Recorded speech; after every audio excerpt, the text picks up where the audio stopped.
According to the United Nations World Drug Report, an average of 523 people die of drug-related causes every day. You may know someone who's been affected. If not, it's likely that you will. Our policies and the stigma escalated by those policies is killing people and destroying lives. Our son is a poster child for what's wrong with the war on drugs. He's been to hell and back fighting multiple health issues, including substance use disorder. Our experience included a SWAT team raiding the residence of an innocent family who'd rented his apartment when he'd left the state to enter treatment 15 months earlier. We watched as the criminal justice system compromised tens of thousands of dollars of treatment that we'd paid for and that our son had dedicated his life to. Prosecutors uprooted his new life, threatened incarceration, and nearly bankrupted him with fees and fines to punish him for 7 pills in his pocket 15 months earlier, for which he'd never been charged until now. Our son was incarcerated for missing one community service appointment while at a doctor's appointment with us. While in jail for that offense, all prescription drugs were denied him, putting him into withdrawal behind bars. Inmates aren't allowed to see their regular physicians, but his doctors later told us that cold turkey withdrawal from those medications could have been life-threatening. And they created excruciating pain, depression, anxiety, drug cravings, and an increase in addiction. Was addiction a factor? Absolutely. But should drug possession charges result in years of persecution and denial of medical care? I don't think so. As an attorney, I knew our son's rights had been violated, but few behind bars or in the system want to poke the bear that controls their life, and deadlines for filing of lawsuits expire long before periods of supervision end. Our experience opened my eyes to see things that most people don't see other than those we've deemed to be criminals. It helped me to understand that our system is not only ineffective in controlling the addiction and overdose epidemic, it's actually fueling it. I needed to understand the truth about drug policy, so I researched. I interviewed experts and other families who'd been impacted, and I documented my findings. The results of my research both infuriated me and led me to an important aha moment. What infuriated me was that our family's experience was not unique and was actually less severe than what many go through. From years in prison for nonviolent drug charges to a year or more in jail, never seeing the sun and connecting with family only through grainy video screens. Short-term jail stays can become death sentences when medications used to treat addiction are withheld, increasing the risk of overdose upon release by 14 times. It became obvious that the basis of our policies are assumptions from the 1930s when we didn't have the benefit of today's science and medicine. My aha moment was that current science, including medications, shatters the basis of old assumptions. Science crumbles the foundation for the war on drugs. It no longer makes sense to believe that addiction is a moral failing or that we should punish them so they make better choices. We're punishing patients because they don't have access to medications and other treatment that would allow them to make better choices. Medications don't remove moral failings, but they do lead to recovery.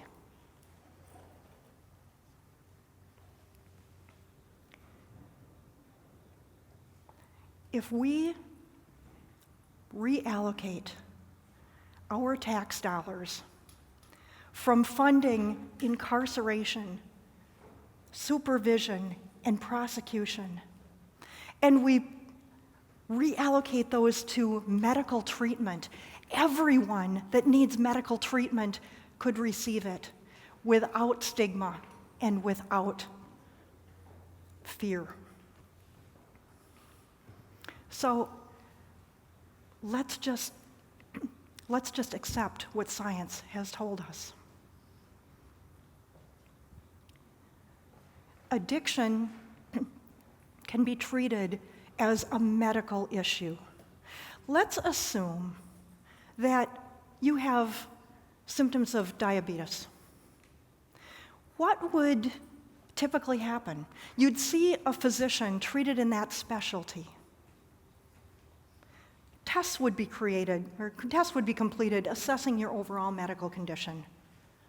And an individualized treatment plan would be created, likely suggesting insulin, ongoing medical care, and lifestyle changes.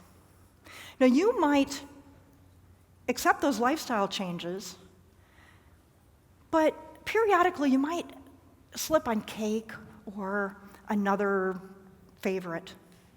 But let's consider a different treatment scenario. Someone saw you eat that cake.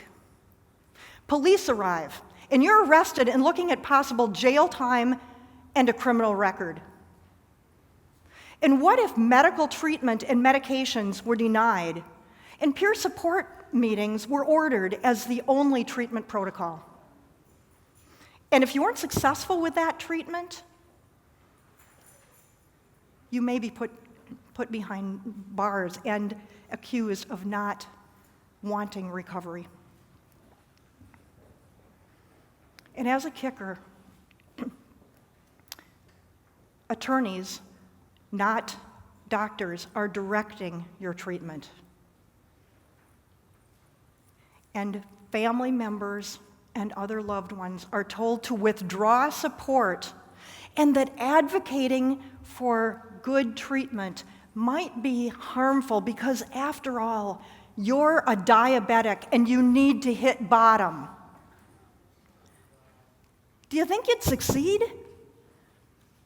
If we're successful in treating other medical conditions with medical care, why wouldn't we do that with substance use disorder?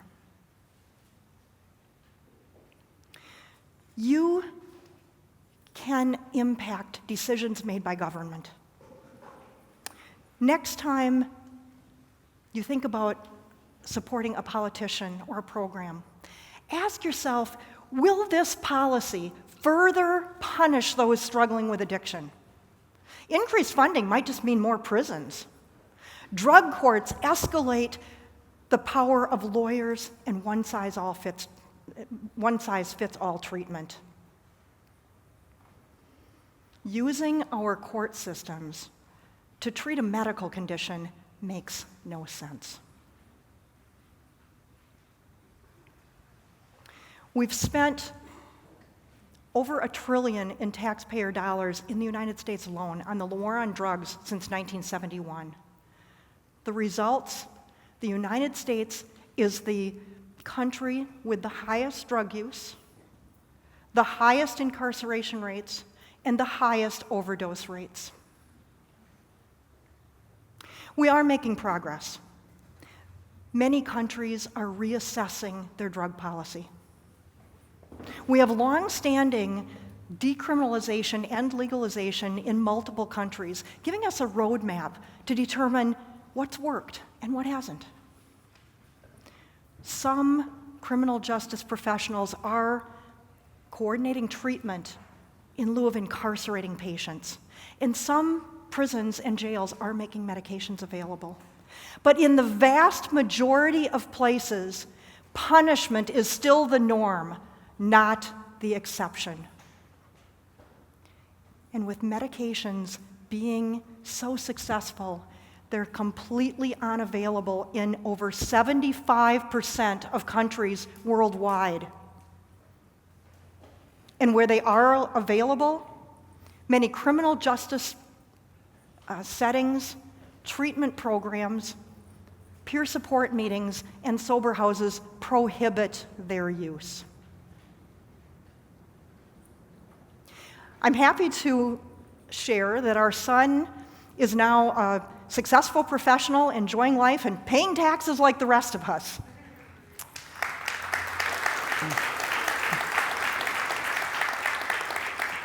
Medications to treat his substance use disorder and his other health issues, a move to a less punitive jurisdiction, and dedicated treatment professionals that assessed what he needed and found what worked for him, combined with a lot of determination on his part, led to his success. But we could have lost him, and obsolete policies created excruciating pain for all of us. Our son once told us, "Mom, they'll never think of me as anything but a criminal." My heart went out to him, but also to all the others that have been impacted by the war on drugs and the myths about addiction.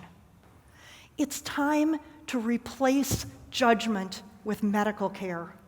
It's time to fund medications instead of prisons. It's time to stop the stigma and to begin hope and recovery. It's time to end the war on drugs. Thank you.